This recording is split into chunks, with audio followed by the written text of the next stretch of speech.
Oh, she was there.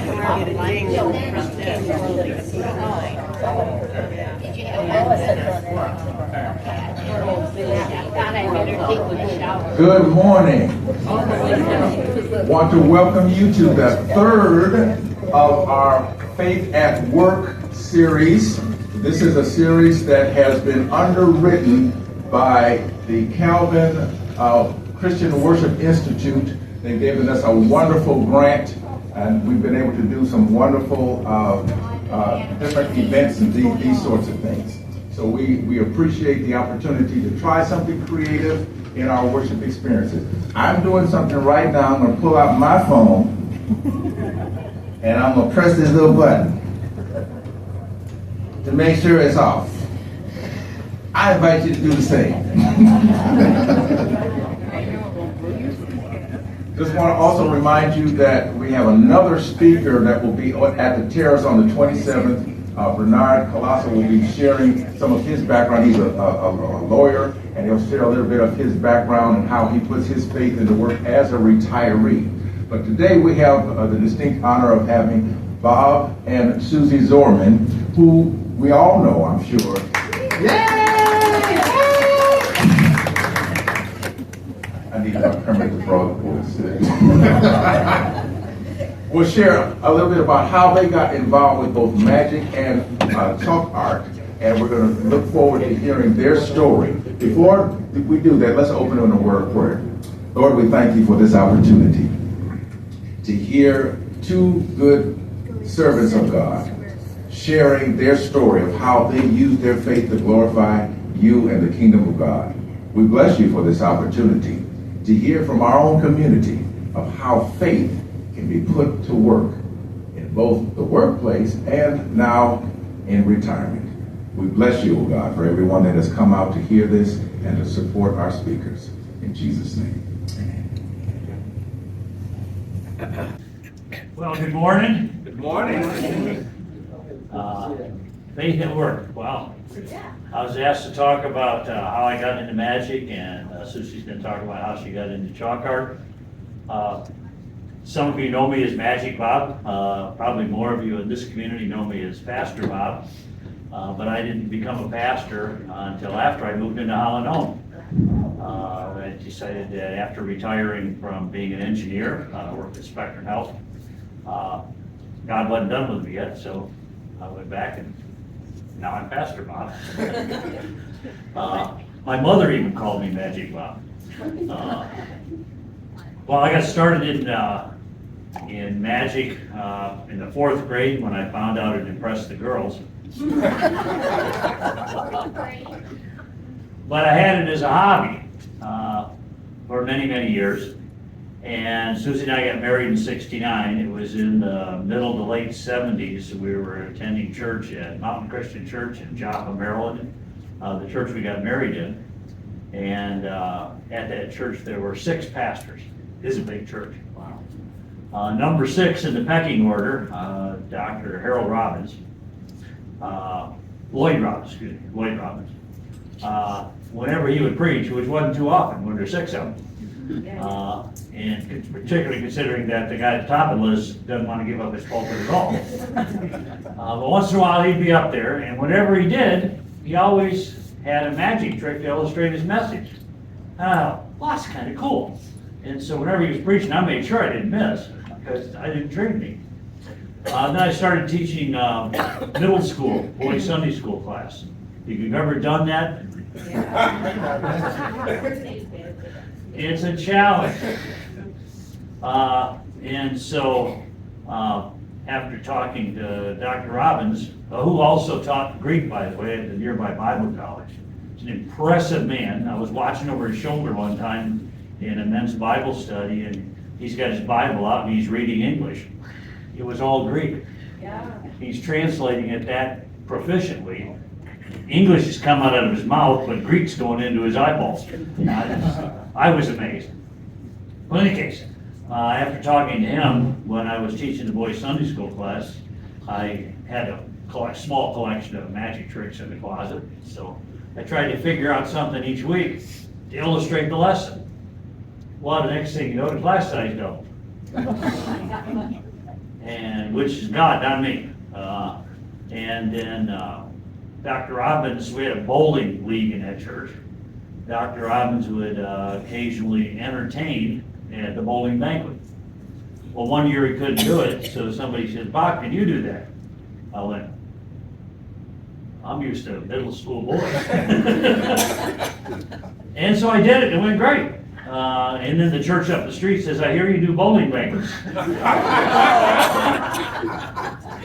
And the rest is history. So even while working at Spectrum Health, sometimes we've been doing 4 or 5 shows a week, besides working full time. For the joy of it. Never did it to earn a living. Never did it to make sure I got the mortgage paid or got food on the table. And I would say more than the money we took in got turned back into ministry. And that's still true. So just love doing it. And we've done countless shows overseas. 18 trips to India for myself, just got back in January. Did 18 shows there. The previous time, that's the first time SuZie didn't go with me. And the previous time that we went, as we had another team with us, and between our 2 teams, or 3 teams, between our 3 teams, we did 75 programs in 1 month. We used to go for 2 weeks, and I'd come back half dead. I said, "We don't dare go for a month, I could do the math." So we went for a month, the time before last, and I came back mostly dead. So, love doing it. Brought a couple of examples to share with you today. It's a real joy in my life to be able to do it. I would have to tell you that when I was younger, if somebody says, "Tell me about Jesus, you seem to know him," I'd be at a loss for words. My knees would probably crumble. But I found doing magic tricks was a good crutch, and it got me past that. You can say, "Well, let me illustrate it." And so it worked for me. And now, I will tell you a quick story. The first audience we ever did in India was about 2,000 university students at an engineering college. And before we did the program, the head of Campus Crusade, who was set up all our programs in India, said to me, he says, "Now when it comes time to present the gospel, if the audience becomes violent, there's the door. We'll have the engine run." Now, that would make most people nervous. But the only thought in my mind is, did SuZie hear that? Okay, she's over setting up her easel on the other edge of the stage. And she's just busy setting, oh, she didn't do that. And so, but she did. She heard every word. But God gave us words that actually had changed from our original script, and the program went marvelous. And so, in fact, afterwards, Campus Crusade host says, "Oh, that went very well." He says, "I am amazed nobody even went boo." But over the years, it's gotten more dangerous. This past year, we were told in January, I went with one other individual, Bruce Kelly. He's an engineer, owns an engineering firm in Tampa, Florida. Incredibly bright fellow and fun to travel with. And so the 2 of us put on programs. We were told before we went, do not be surprised if within 7 days, we're going to be there 15 or 16 days. You don't be surprised if within 7 days you're either in jail or deported. You still want to come. So we prayed about it, and we went, and God took care of us. So anything I accomplish, it's not me, it's Him. No. I'd like to introduce SuZie. The way I would introduce SuZie in India, maybe you've seen some of this before, but this is the way I introduce her in all our programs. This is my wife, SuZie. I met SuZie when she was 16 years old. She was a junior in high school. I was 17 years old, already finished high school, already finished in college, and was in the United States military. Before I dated her, there were rules. I mean, how many have been responsible for a 16-year-old girl? You gonna let him date any guy in the military? That's not happening. But I found out there were rules. First, I had to go to church with her. Second, after church, I had to go over to their house for chicken dinner. But I learned something about her very quickly. She is a thief. Sometimes I hit it harder than usual. I was going to tell him how you stole my heart. Now my neck is messed up.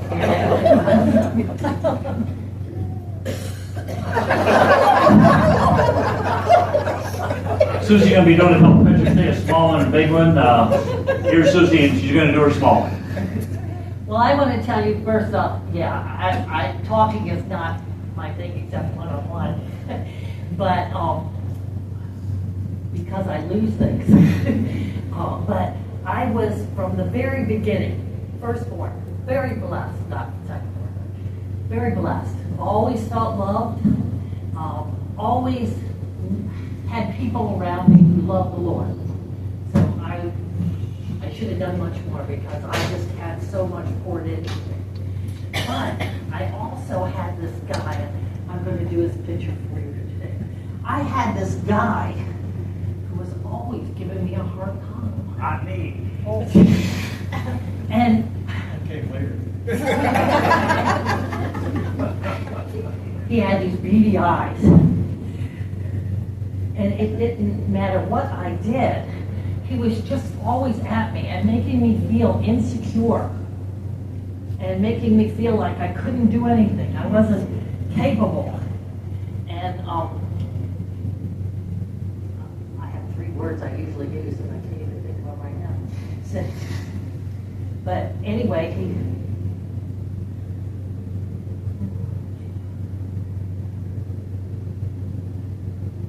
perhaps you've seen me around. I've seen him around. He made me feel insecure, inept, just like a nothing so often. And you know what? I've seen him in the hallway too here. And sometimes he even comes to events and to coffee time. And he makes you feel, he makes you doubt yourself. He makes you feel divisive. And he makes you feel discontented. But I've learned he's a liar. His name is Satan and he's a liar. And we need to be able to point him out and point him out to others because young people can't read cursive, so they're not going to see it.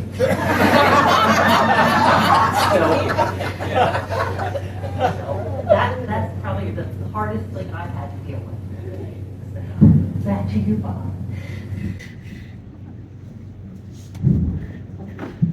Well, I was going to share with you this most recent trip to India. Bruce and I arrived in India, and when we got there, we got half of our luggage.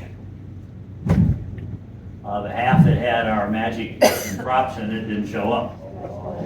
So it eventually showed up, but the first 3 or 4 shows we had, we got no fancy props. We got nothing. And so we asked Campus Crusade, is there an Office Max around? And we actually asked in a different way. But they call them stationery stores.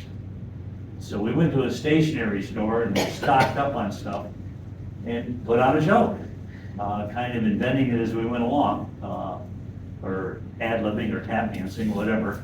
And this was one of the things I got in the stationery store. It was sitting on the shelf, Flowers, a magic coloring book.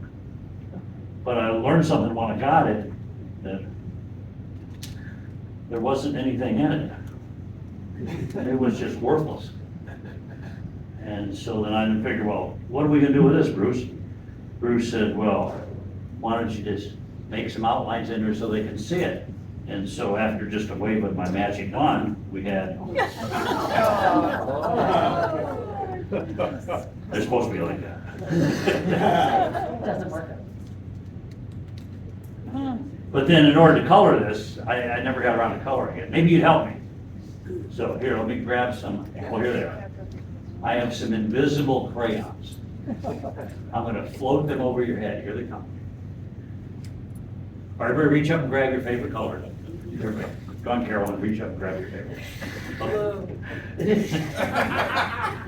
When I say 3, throw it at the picture that you like or the flower that you like. But please, the book, not me. On the count of 3. Okay, here we go. 1, 2, 3. She wasn't listening. Let's see how you did. There we go. All of you stayed in the line. So I actually got that at the stationery store. Who would figure? So it was, we kind of moved our way around a little bit. One of the things I have difficulty doing, standing in front of a group this size, is doing something close-up. So I'm going to attempt to do something close-up. You can see the camera's focused on a table, so you can see it a little better. But this is something that took me about 2 years to learn how to do, and it's about 95% successful. It is actually the hardest illustration or routine that I can do. And SuZie will testify for almost 2 years during COVID, when we had a little extra time. I practice most every day, not 8 hours a day, but after about 2 years of practice, I'm about 95% successful. So we'll see how we do today. Questy, would you just sit over in that stool and just be some close-up eyes? Okay. Now, whenever we're in India and do a program at a school, college, university, the routine is that you have to go to the principal, and even if it's a university, they still call him the principal. You have to go to the principal's office and have tea. Most often it's before the program. If the person is too busy, then it's after the program. But it's a must. You always have to go have a cup of tea. And so in that time, if we have time, I like to do something close up for them. And even if I don't volunteer, they'll ask, well, what can you show me? And so I always have something in my pocket that I can show them. Something that I think works for a college president. I will tell you, one time I went and did a trick for a college president and big office, and he never smiled. And I did this trick for him, and he says, "You tell me how that works." And there's about 3,000 or 4,000 students already waiting for the show, and sitting in the auditorium because I passed by him on his way to his office, and they're waiting. So I said, well, I can't tell you how I do it. Magicians keep secrets. He got about this far from me face to face, and he said, "You tell me how you do that trick." Didn't smile. And so I said, well, it's actually based on a principle I learned in physics class. Talked to the physics professor that puts you on the right track. He got nose to nose with me, and he said, I was the physics professor. You tell me how you do that trick. And I'm thinking, we're not going to do the show. I mean, there wasn't even the slightest bit of smile or nothing. And so the room was a large room, and there were 3 or 4 or 5 Campus Crusade folks, some of his administrators. It was a pretty full room. It was a big room. I said to myself, tell you what, if it's just you and me in the room, I'll tell you how it's done. He turned around, he goes, out! One word, that's all he said. The room emptied. I thought, this man is in control. So then I told him how the trick worked. He looked at me, he said, I like that. Let's go do a show. So it worked out. So here's a deck of cards.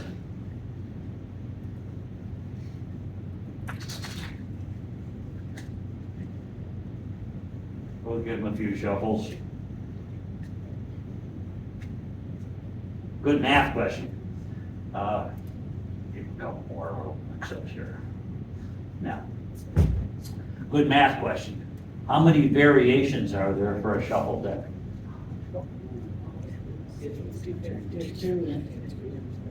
It's 52 factorial, which is 52 times 53 times 51 times 50.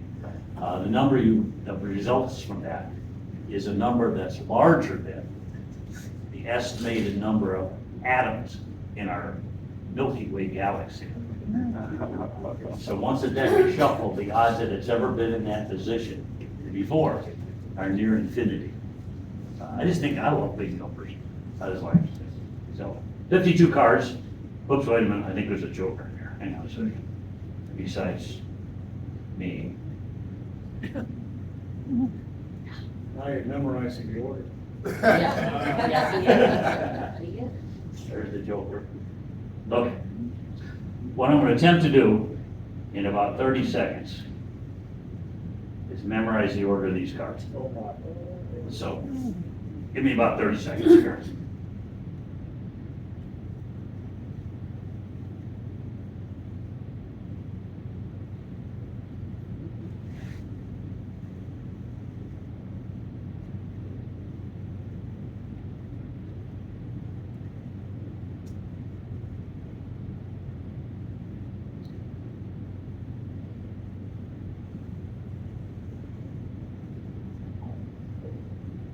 Question, if you gave me that clipboard over there, please. Question, would you pick somebody from this audience and just ask them to give a number from 1 to 52? Okay. 38. 38. My 8. Once upon a 38.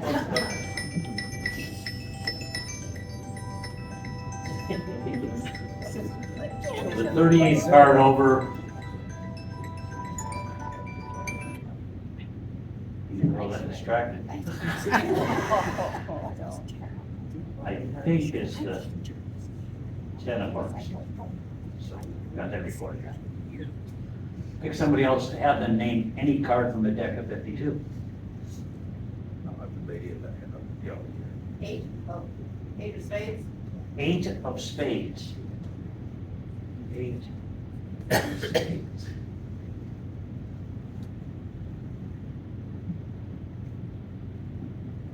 You're the center. I think it was the 22nd. I'm not sure. Now pick one other person, name a number or a card. Gentleman in front would raise it again. 51. 51. 51. I'd have been way over here at the end. Almost here.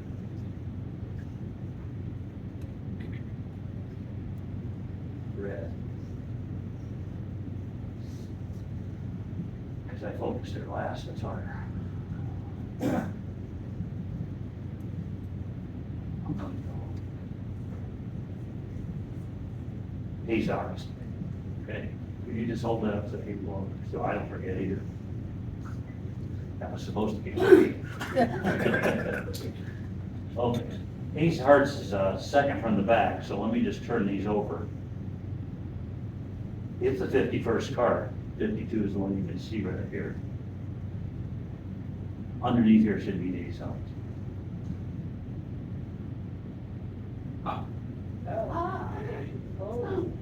Oh my God. I got one. Okay. Next will be the 22nd card, the 8 of spades. Here we go.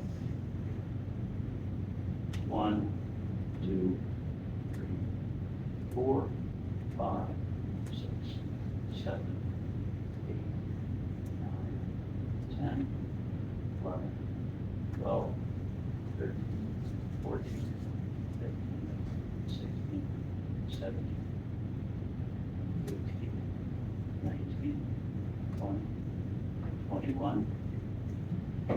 That's just 8 of spades.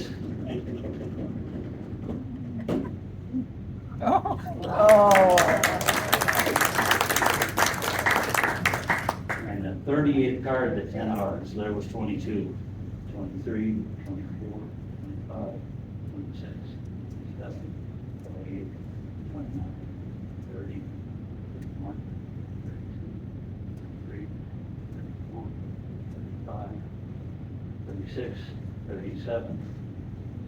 The 10 of hearts. Oh, my How did you do that? We're gonna try this one more, that's one method of doing it. I have a different method for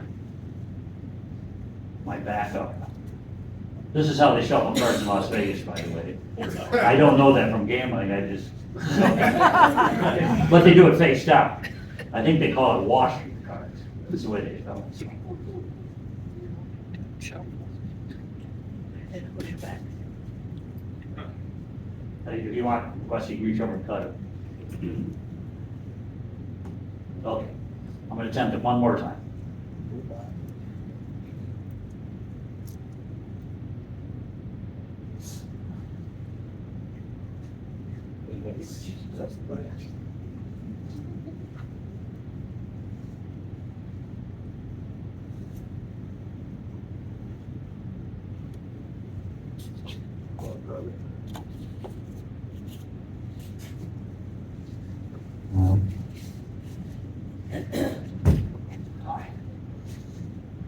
This time, Wesley, I'm not gonna look at the camera or at the audience, but I'm gonna cut the card, show you one. I want you to make sure you remember it, okay? Now, I'm not gonna flash all around this way because then somebody might be sitting or something. So I'm gonna keep my head down. And if you don't like the card I cut to, you just say you don't like that one, we can go to a different one.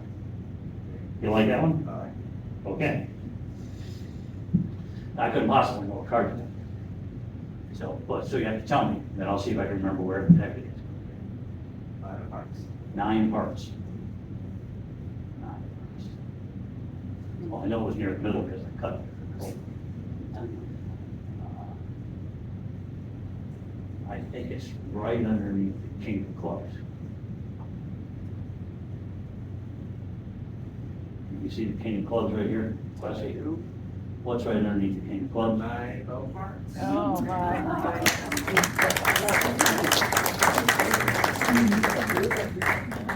Okay, last part. This is 3-parter. Just come up here, Wesley. I want you to mix these up a little bit. Like it was a pizza pan there. Okay, spread them out like it's the size of the pizza.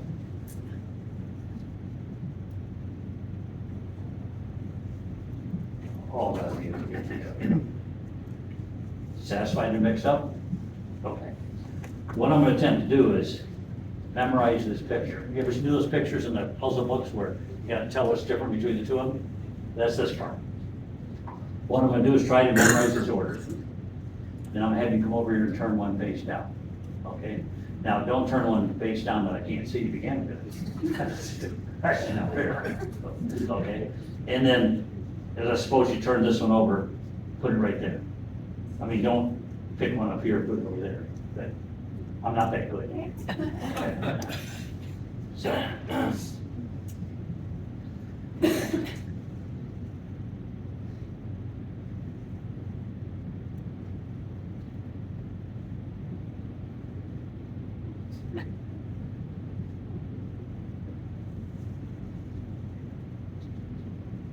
Okay, I'll turn away.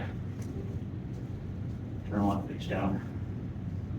Close your eyes, see, don't see the screen. I'm not looking at this screen.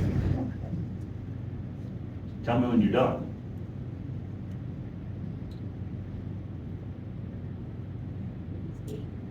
Huh? Done. You're done. Okay. One card face down. Well, you weren't supposed to bury it back down. Came from right there.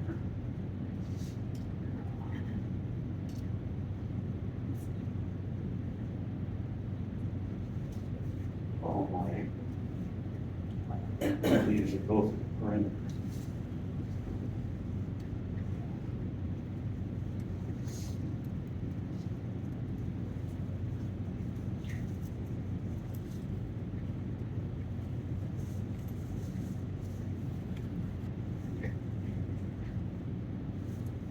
I do remember seeing all 4 queens. There's a queen of clubs, queen of spades, queen of diamonds. I think the queen of hearts is right there. That's gonna be my guess. Finally, queen of hearts.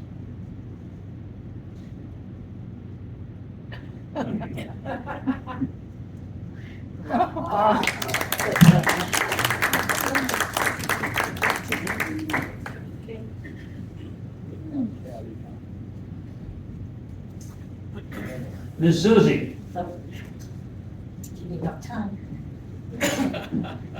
Well, Can I do one more real quick? okay. I just remembered. Quincy, come on, stand up. Just because I know you're good at walking. Put your hands up there. Everybody, put your hands up, I guess. Okay. Do what I do.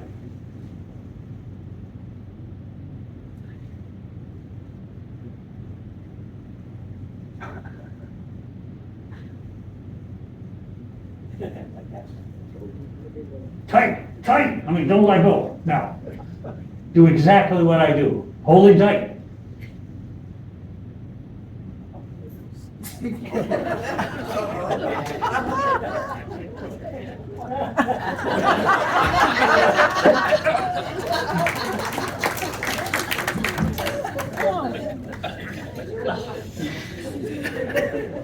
Oh, that's right, you better do that.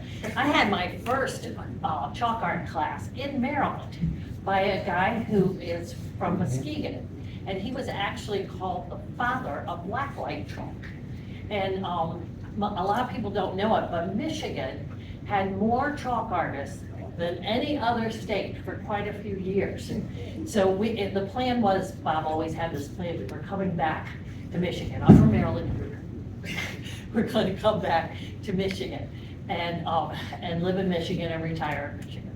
So when we came here in '96, and when I came back, it was intimidating.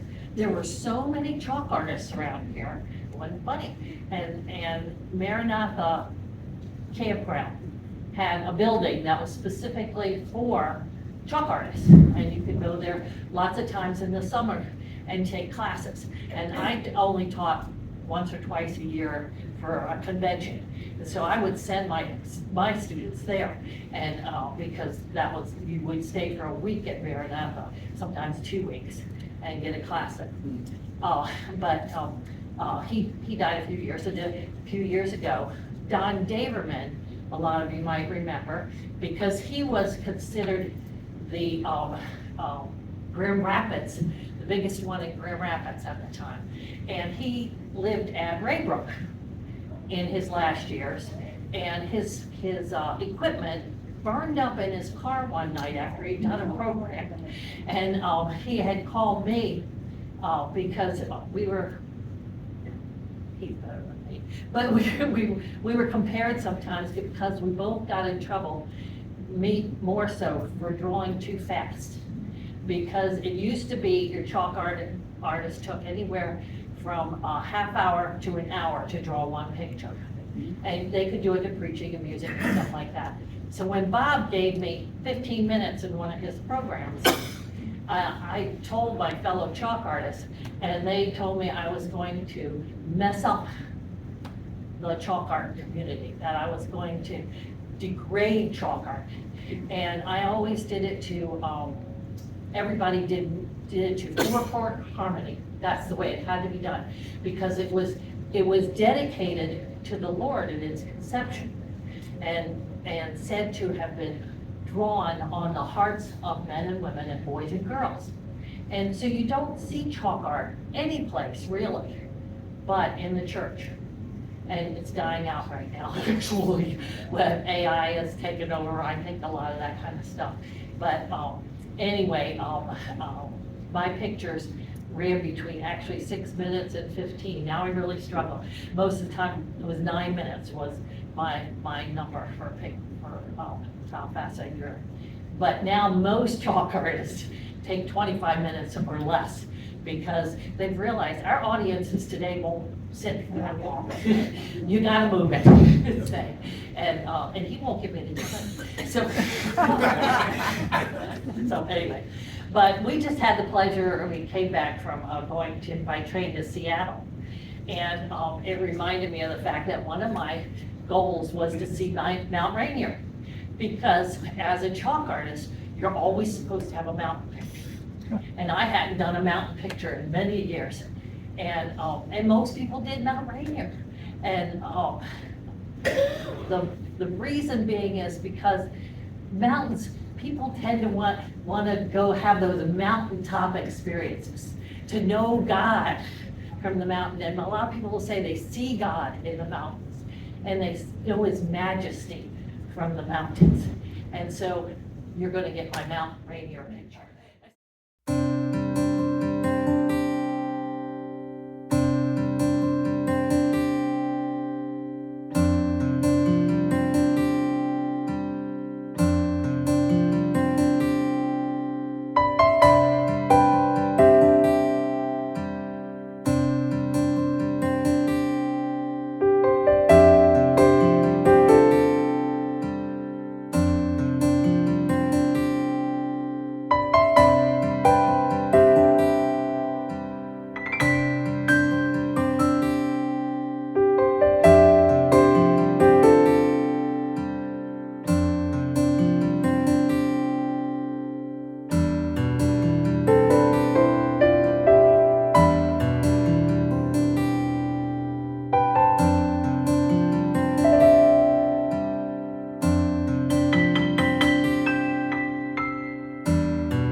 question. Yeah, how'd you do that?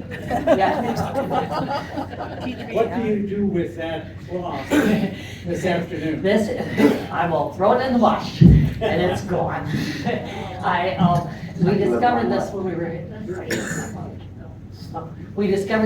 were in India, because all my equipment that normally used got messed up. Lights didn't work. I used to use a lot of lights. They didn't work, and the paper got mushy because it was so hot, and it weighed a lot. So therefore, there were a lot of chalk artists trying to find a method to do it that didn't take this paper. And Bob and I were brainstorming it, and there was a guy in Indiana, a famous chalk artist in Indiana. He was working on it too. And both of us came up with basically the same idea, except for the fact that he does a frame and he leaves the whole picture. But they don't last because it's chalk. They don't really last. I might have a few in India because they sprayed them down, but they still are. With clear lacquer. Few years with lacquer, yeah. But basically, I wash it and use again. But up until this year, when we're not doing it so much, I generally buy 30 new sheets a year before we go to India, because I need them, because I wear them out, and even though they get washed over and over. And Bob's got one last one for you. Yeah, well, What is the sheet? it's a black bed sheet. Oh, Yeah. Fairly high thread count. yeah. Well, no. They come from, the only place you get them now is Walmart. Well, yeah, it's not that high a thread count. It's more, it's 200. Yes. How many years have you been doing this? About 35, I think we figured. But not until 96 did we start doing it together. No, 95, about that. So then we both started doing it more. Beautiful. Thank you.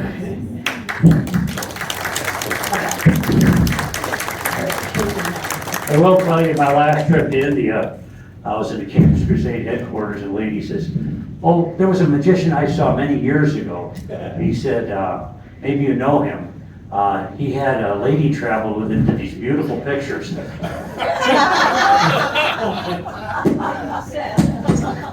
I said, "It happens to be my wife, and I was the magician." She remembered SuZie with some guy with her. Most of our programs are designed to earn in two parts. First, to earn the right to be heard. And I'd advise you, and you probably know that already, you don't walk up to somebody you just met and slap upside the head with a 10-pound Schofield reference Bible and say, "You saved?" They're gonna back away. But make a friend first, share with them what the Lord's doing in your life, and that can be very productive. So, our programs are designed to earn the right to be heard, make friends with the audience, and then this is one of the oldest, in far as my experience, illustrations that I've done over the years. These apparatus here is over 40 years old. And so, let me share that with you. There are three parts to this. The first part is a marble cube with names of Jesus on it. It says Jesus, Lord, Christ, Word, Son of God, King. Second piece is a box, kind of a pretty box, labeled Heaven. Nothing inside. By the way, oops, there is something inside. Oh, that's going there. Nothing inside. By the way, Heaven's a lot bigger place. There's plenty of room for all of us. This is just an illustration. Okay. So, and then the third part is a box labeled Tomb, not Tomb, Tomb. This is the deluxe 3-door model. So. I should probably paint stones in there, but in any case. Okay, with these three pieces, I'd like to share with you some verses out of the Gospel of John, my favorite part of the Bible. Because at the beginning of the Gospel of John, it talks about the beginning. It talks about Jesus. It doesn't call him Jesus, it calls him the Word. So when I recite those verses and say Word, you think Jesus. John 1:1, in the beginning was the Word, and the Word was with God, and the Word was God. He was with God in the beginning. So what does it mean? It means before anything. Jesus was in heaven with God. So to help you remember that, we're going to put this cube over here with the names of Jesus and the box labeled heaven. Then going down to the 14th verse, it says, and the Word became flesh. What does that mean? It means he left heaven and came to earth, ultimately to pay for my sins and to pay for yours. So to help you remember, he came from heaven down to earth. We'll take the cube out of here, and we'll bring it down here. Well, because of lack of time here, we're going to jump right to the end of the Gospel of John. Because what happened there? They took him to a place called Golgotha. There they crucified him. He died, paying for my sins and for yours. And they took him off that cross. What did they do with him then? Put him in, you read ahead. So, to help you remember that, we'll take this cube with the names of Jesus on it. And we'll put it in the box labeled tomb. Then the Roman soldiers stood guard. Early on the first day of the week, Mary Magdalene went to the tomb. She took a look inside. He wasn't there. Now, I don't know about you, but if that would have been me, I'd have backed out there and looked around. I thought I was in the wrong place. She ran and got the other apostles and disciples. They all went to take a look, and the tomb was empty. He wasn't there. Does anybody know where he is? You read ahead. The book of Acts, it says right now, Jesus Christ is sitting at the right hand of God the Father, getting a place ready for you and a place ready for me. And it will be spectacular. You know how I know? Because it took him 6 days to make all the creation. But for 2,000 years, he's been getting a place ready for you and a place ready for me. It will be wonderful. And if this illustration works, there should be a cube over here with the names of Jesus on it.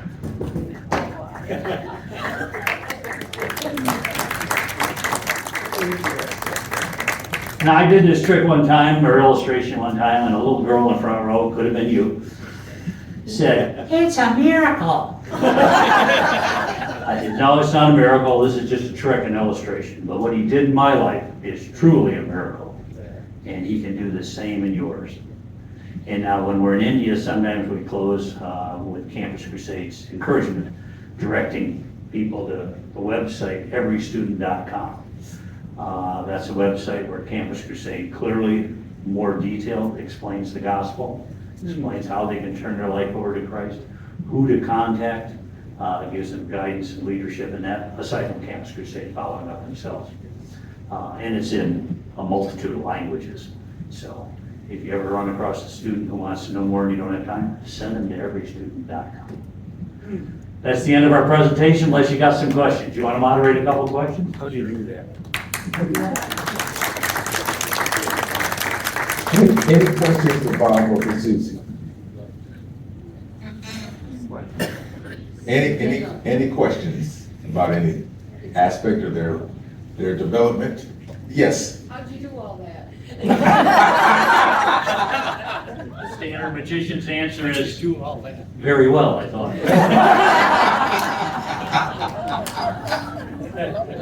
There's one in the back. Yes, Jay. Hey, Bob, why do you always wear black? The reason I always wear black as a performer is because if I had a multicolored shirt, which I tend to do in India, by the way, because they like that, but I tend to wear black when I'm performing in particular because you can see this. If I have all brightly colored flowers and all the kind of big flashy Hawaiian shirt, I have to purposely hold it over here because you'll never see it. You'll never see it. So it's all about visual.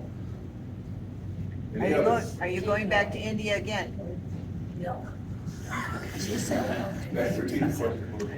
She asked, am I going back to India again, or are we going back? SuZie rapidly says no. She said no the last time I went, and God had a different idea, so. But you said no this time. Yeah, I will say, every, even from the first year, every year we come back from India, I say, well, that's it, we can't do that again. Because it is just so exhausting. And that lasts for about 2 months, and then they start raising funds to go again. They had sent engagements on here. Do we accepting, oh, yeah, well, tomorrow, we're near the thumbs, a little southwest of the crotch of the thumb of Michigan, at an elementary school. Last Friday, we were at East Martin Elementary School, did a program. Tomorrow evening, we'll be a little northwest of the crotch of the thumb, doing a mother-daughter banquet. So, yeah, do we do? We do, but they don't always get SuZie, because if my legs aren't moving, Yeah. I'm not doing, I can't do it. So. But yeah, she- like we always. Tomorrow night is a mother-daughter banquet. There's so few of them now. And I think it's because we don't want to offend anybody who's not a mother or not, I don't.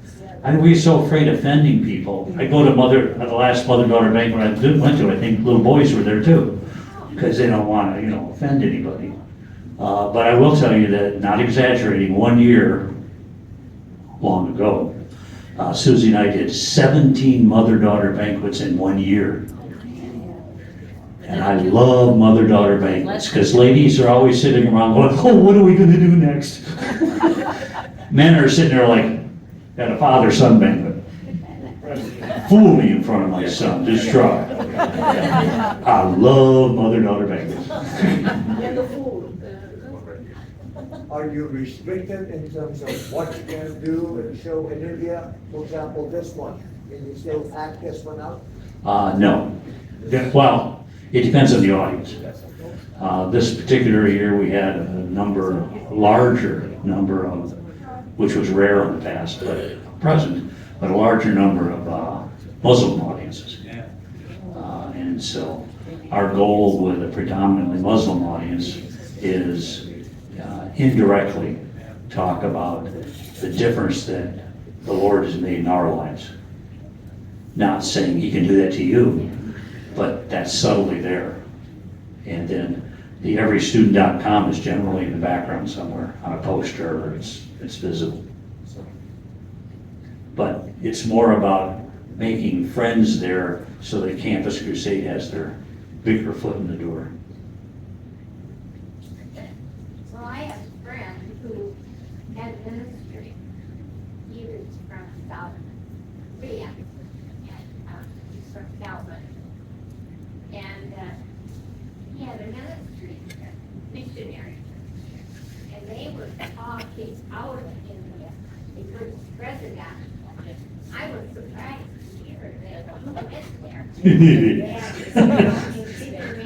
She's surprised that I can get into India and share the gospel. Well, I'll just tell you real quick. In India, they put Americans on a pedestal. That's just the way it is. Oh yeah, I haven't met a university student yet who hasn't said, I would like to go to America. I'd like to go there and earn money and send it back to my family. They also put magicians on a pedestal. It's part of the culture.